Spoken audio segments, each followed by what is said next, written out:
welcome to the Chester Copperpot podcast 2020/21. Welcome, founding father, former champ and commish, Gabe Lewis. And welcome, fellow founding father, fellow former champ and current commish, Kyle Clarkson. Well, I feel like before we get stuff in order, there's congratulations in due, no offence, Phil Ragg, on the new Ben and co-manager, I believe, of the Scranton Stranglers. Is that right? Yeah, it's been a whirlwind 4 months of learning for co-manager Lola Smith. She's had a whistle-stop tour of Premier League history, Premier League players, past and current, learning all about the enemy in those black and white shirts. Whoops. And planning for the season ahead, more importantly. I feel like it can only be positives for the Scranton Stranglers because they were only going in one direction. So getting a co-manager, I feel like it could be like back in the day when Liverpool got in Gerard Houllier to co-manage with Roy Evans. I can see you being kicked out the door this time next season. I can't believe it only took you 30 seconds to name drop your favourite band. Who? One Direction. Oh, moving on. Yeah, but the only way is up. This season has to be much better for me after an 8th place finish last year out of the 10 teams that we had. It wasn't pretty. I'll give myself that. Yeah. Well, talking about the but funnily enough, we were both last season, just touching on that, we both finished 5 places lower than the season before. So it wasn't a good season for either of us, was it? It was a fall from grace for both of us, I think. But going on about the 10 seasons, what's your thoughts on the numbers of a Tugger League? Because obviously we've went from 6 to 8 to 10, and then we seem to have settled with 10 this year. Obviously we started with 6, so it was a good place to start, I think, because it got us to grips with the format and the scoring. But I think 10, what it gives you is that opportunity to root out the hidden gems, which you never really dig down to that level when there's 6 of you, because you're only drafting 100 players between you, really. Whereas now with 10 people, we're hitting that 160 player drafted mark. So you've really got to dig out some of the bargain bin players, haven't you? Yeah, I agree. I think it is the magic number. It's the G spot of all Tugger Leagues numbers, I think. But I would have bent that slightly for if a previous player wanted to make a return. But I think we've ended up with a nice number. Yeah, I think it's good. So yeah, I mean, obviously the Chester Copperpot, we've got 10 Spielers, 3 trophies up for grabs, the league and 2 cups, and a prize split, which I think you suggested, of 200, 100, 50 for both cups, and 50. What was the last 50 for? 50 was for the best video of the season. So I think this is something close to both of our hearts, isn't it? Yes. We have probably for the most of the time, this is our 5th season of this draft fantasy football. Started off as Tugger, we're now with fan tracks, but for most of that, it's been dominated by interesting, exciting, hilarious videos, which I think last season got a little bit lackluster. So I think sticking a £50 prize pot on the best video should help rejuvenate some of those who were below par last season. Let's put it that way. I think people started chasing the beans last year and took the eyes off the prize when it comes to the content of the videos. So I think it's a class way of incentivizing to getting the crack back and sack. I would wholeheartedly agree, because I love my videos and I love bets. Good bets drive good videos. And we've had some good bets over the years. Yeah. So, pre-season prep. The league is just around the corner, just about to start. How have you found your pre-season prep this year with such a short turnaround with all of the COVID? I'll be honest. I didn't do that much. life's relatively busy, just generally. And I thought, you know, in the week leading up to our draft, which happened started first weekend of September, so a week before the season kicks off, I looked at everyone's fixtures. That was kind of a focus. And then you look at the data that you've got in Fantrax. I did go through and prioritise all the players, put them in a list, put one player on the do not draft list, and I was kind of done. How about you? With me, I'll be honest, every year I've really went to town with my pre-draft prep. I'm looking at players coming in, what positions are going to be playing in, who's going to be pushed out of teams, who's going to be coming in, what kind of formations are going to be playing. I really go to town with it. But this year, again, I've been kind of busy, and it wasn't until the morning of the draft that I started doing it. But then I felt confident. I had a good 3 hours pre-draft, and then, as you know, for some reason technology always fails with me, and I had to reboot the computer to get Wi-Fi, and it just wiped everything. So I'm not getting the excuses in too early, but it was great news for me that it was the worst prep I have ever done, which doesn't bode well for either of us, considering the form and the dip in form we both had last season. How did you approach having 4 teams not playing on the opening weekend? Well, as in like looking at fixtures, how are you going to be starting? Did it affect your draft at all?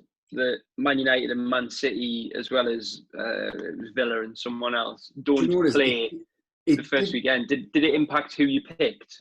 I would say it didn't impact maybe my first picks, as in round 1 to 6 or 7, because these are guys are probably going to be in my team all season long, especially with a 10-player draft. You don't see much to and from with your top players, but maybe when it got to picks 8, 9 onwards, I was maybe looking at players who could be, it could be coming in and out from week to week. So it probably did, to be honest, because you needed to get 11 out on your first week. Very true, and I'm struggling with that. What have you got? 11? Have you got too many on your bench? I now have 11, but I've put myself in a little bit of an awkward situation where I had to make some post-draft adjustments to get to 11, especially when you get players who aren't fit that you've drafted that you then have to drop. Yeah. Or bench, but I dropped Ben Mee. I think what didn't help with it is that obviously Man City and Man United have both got postponed games, and they're obviously players who you would likely be picking up in everyone's drafts. Yeah, I've got Pogba, Bernardo Silva, Ederson, and Benjamin Mendy. So that fills my bench up nicely. So you're looking at 11, but getting 11 out. The bonus that you get is you get a game week doubled in the future. So my first game of the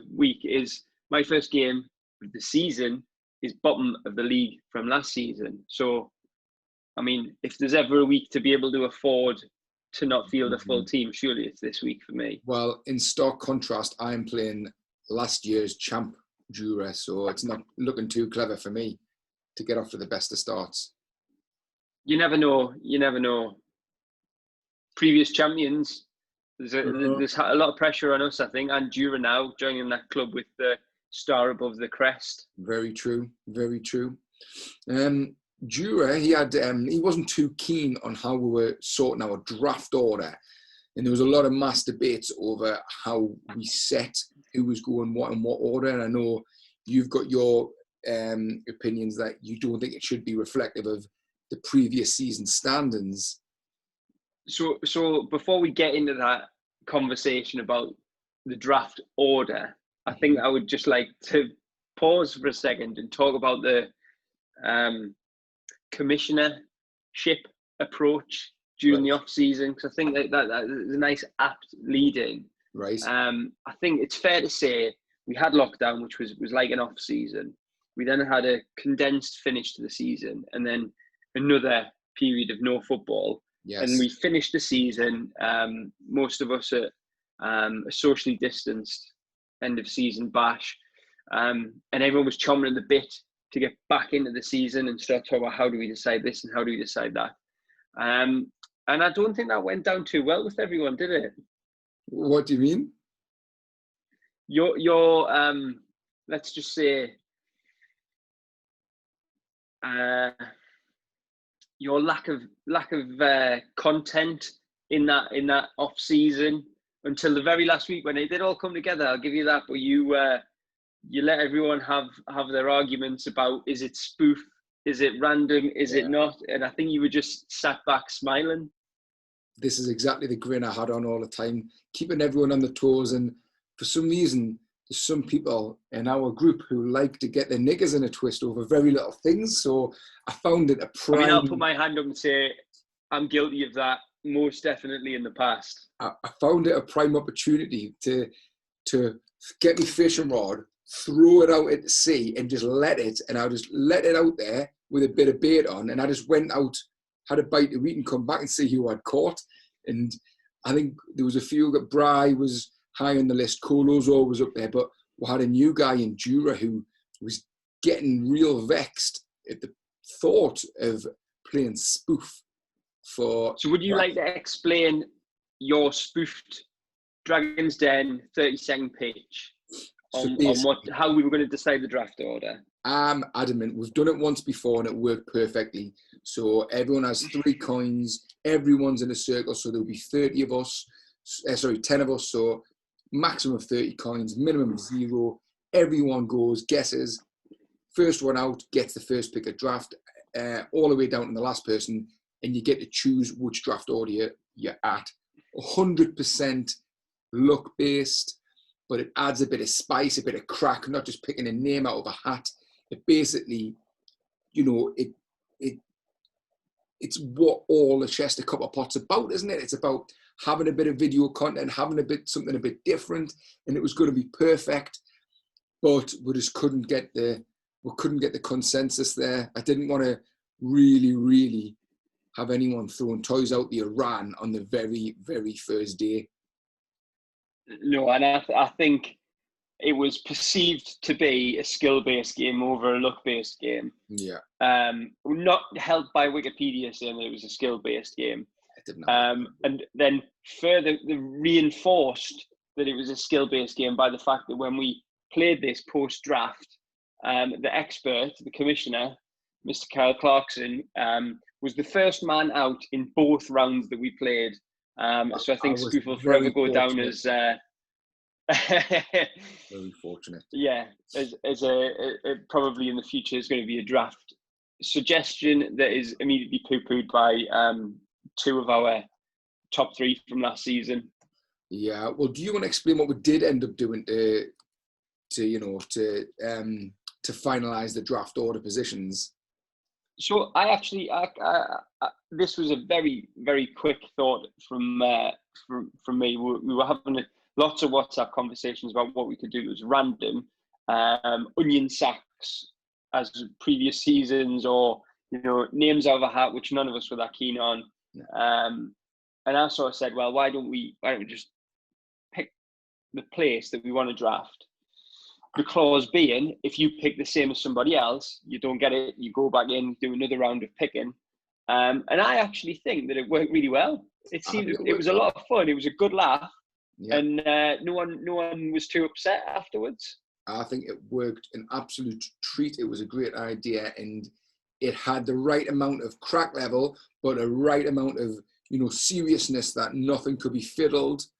No offense, Gary Glitter, to make sure that everything was going to be, bish, bash, bosh for the draft.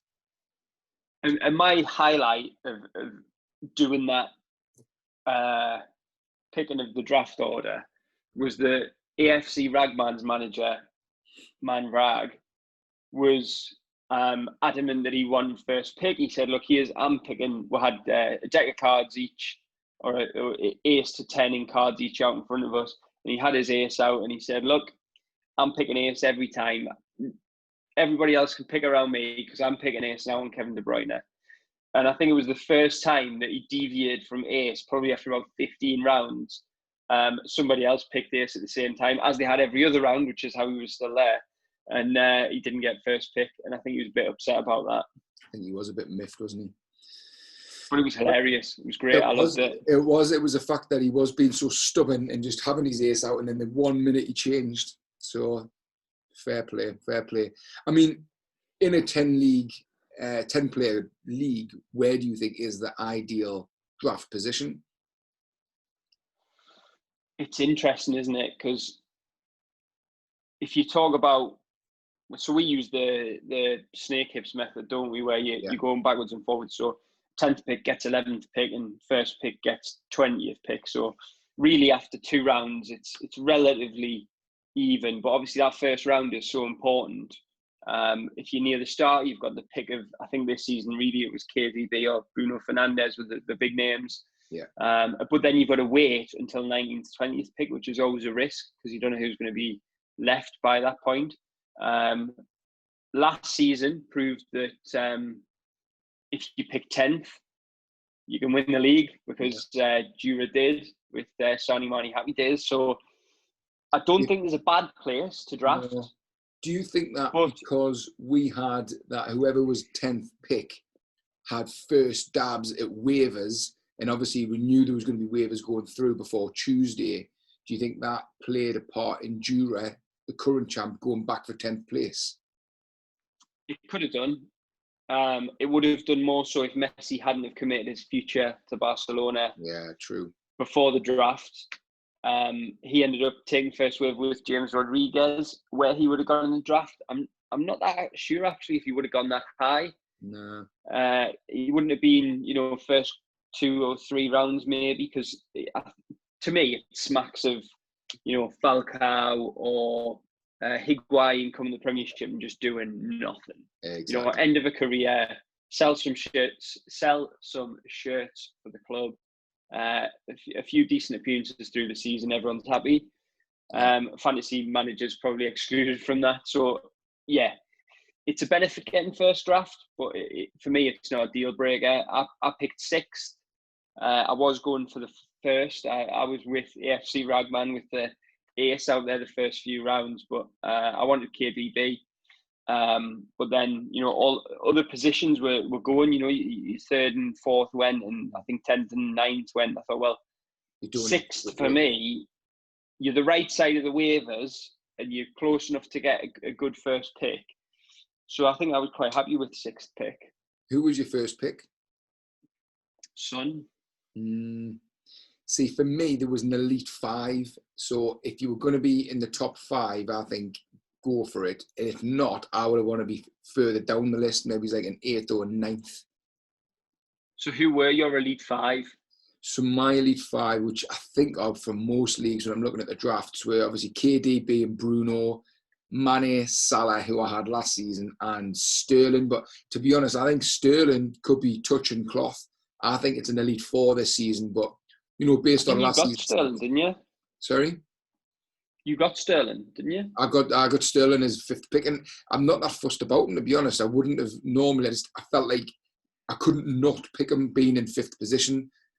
I wasn't going to. Yeah, I think once those players had gone for me, and you're looking at, I would have picked Aubameyang, but he hasn't signed his contract yet, and he was great for me last season. I really enjoyed having him in my team, but there'd always be that little niggle in my mind that was, is he going to go in January? Yeah, I suppose you get half a season out of him and that's it. Yeah, which is terrible for your first pick. Whereas Son, no military service this season. He posted a cracking score last season. He is a points machine when he plays, in fairness. He is. He really is. And I like watching him play. I like how he plays. For me, something really important in my team is if I'm watching a game and I'm focusing in on a player playing, because that's what you do. You watch that one player who's in your team. Yeah. I want to enjoy watching them. Yeah. Which is the reason the one player that I blacklisted for this season, the do not draft player, was Wilf Zaha. Even though it was just so frustrating. Even though he changed positions, because irrespective of that, he was the only Crystal Palace player I had. And if I watched the Crystal Palace game and my eyes didn't divert away from Wilfried Zaha, it was just so frustrating. Lots of dispossessions, lots of whinging, lots of moaning, lots of arms up at the ref. It's all up to him, and it just doesn't. It rubs us up the wrong way. So I'm happy to let. No one wants Bri to watch the Palace game anyway, do they, in fairness. Exactly. Now I don't have to. I haven't got any of their players, thankfully. So what do you think of Tupac picking up Benteke though? Not Benteke. Batshuayi. Sorry, bees. It's all the bees. I think he picked up Batshuayi before he moved to Palace because he'll get someone like Bry or Rag or Dan who will jump on it, and he's looking to just get a bit of value on a trade. I cannot see him starting Batshuayi. I mean, he'll play for Palace, but I don't think he'll be starting in anyone's Togger lineup. I think it was 6 goals in 13 games in his last stint at Palace, which is that right? Is promising, yeah. According to Adrian Durham on Talksport while I was out on a run earlier. Yeah, right, okay. He's not for me. I don't think he would have been getting drafted if he had moved to Palace before the window. Do you? Before we're drafted, do you think he would have been in anyone's draft? I might have had him. Would you? Because I only drafted 3 strikers, so I was late on. I was looking for a 4th striker, a sub in, and I didn't end up picking anyone up. So in that, 15th, 16th pick, you probably would have gone in my team. I'm still looking for that striker. I haven't taken anyone yet. I have There's got no one left over that I'm like. Send me some trades. As always. Yeah. So I know what your trade levels are. I don't think there'll be one coming. Probably not.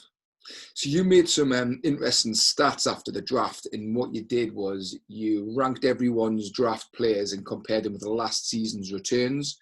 And I thought it was dead interesting because I thought it showed which players were gambling on new and proven players and those who wanted, the steady eddies and trusted in the old timers rather than, who's drafting the best players, because the people who were at the bottom of the list were probably people who had got, new players in the league who've not scored any points as yet. So what's your thoughts on who's gambled? Yeah, I think there was an element of that. So an element of the new players in the league, but I think what it also showed was injured players last season, which obviously is like a level of research. Looking, you've got to go further down the rankings when you're in the draft to look at those players who, might have done a half a season because of injury, like Paul Pogba, who he had like 180 points last season, but when you look at the points per game, they were relatively high. So I think there's a real difference in strategies between, picking up the players who score and are proven to score, which I think is actually pretty important in the Premier League. And then the players or the managers who went for players who are brand new. I think Chelsea players, who was it, Havertz and striker, Timo Werner, both went to the same team, I think, didn't they? I think they did. But that's why I think the 2 favourites for this season are the Scranton Stranglers and the Trudley Cannons, because for me, what they've done is got the balance right. So from your stats, they've got a good core of the steady eddies, the guaranteed points, but with a bit of razzmatazz of the new players, a bit of excitement. And because I think the people who have just went for, the tried and tested, we've all been there before, like it's not that long ago that everyone had the likes of Sigurdsson, Lacazette, Firmino, on draft 1 picks, whereas last season they were all really, remember, it was only a couple of years ago, Firmino could do a fart and would get 10 points, whereas like Sigurdsson, I'm hoping for that this season. Well, hopefully, right? But they've just dropped. So I mean, there's still an element of risk by choosing a tried and tested. Whereas I think if you've got the balance like those 2 teams have got, I think that's what's going to do the business at the business end of the season. It always seems like a coin toss, doesn't it? Whether a player who comes in from a successful player from a foreign club comes in and performs or not. Some do and do it straight away. Some do, but it takes them a season to adjust, and some never really make it. So it's always a gamble going for your Timo Werners or your Kai Havertz.